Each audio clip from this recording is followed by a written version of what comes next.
40 days ago, when this pandemic hit theaters all around the country in New York and in Baltimore, they suddenly closed, and no one knows when they'll reopen. And that means, of course, hundreds of local artists, stagehands, technicians, support staff have no work and little hope of work anytime soon. Now it's like the whole entire bottom dropped out of our industry. Like there's been zero revenue. Ron Legler runs the 107-year-old Hippodrome Theatre, which was set to have its best season yet before the coronavirus hit. It's interrupted the band's visit. It's interrupted all of our concerts, comedians. It's interrupted Dear Evan Hansen.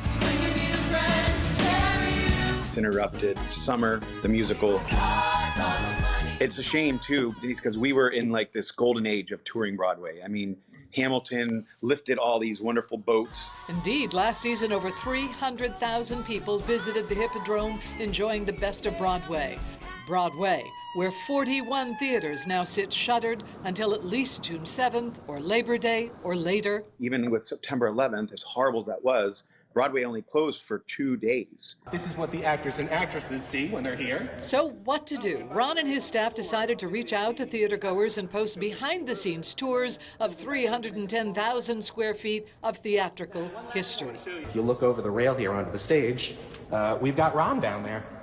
Hi, Ron. Hi, Chris. So right now I'm standing in the loading dock. A loading dock where normally up to 200 stagehands would be bringing in and taking out elaborate sets. We have Lion King, we have Fiddler, some of your favorite Broadway shows that come through the Hippodrome. November, Hairspray is set to open at the Hippodrome. Ron has his sights on November while keeping his fingers crossed. This is going to take a long time to crawl out of, whether it's a big Broadway house or a small theater like Everyman or Center Stage.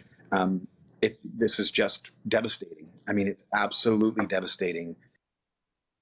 Now, the good news is a lot of people in Baltimore who he gives credit to gave back their ticket money. So good. that helped them a lot survive financially a bit. And he's hopeful again. But if you'd like to look at all those videos, there are lots of them.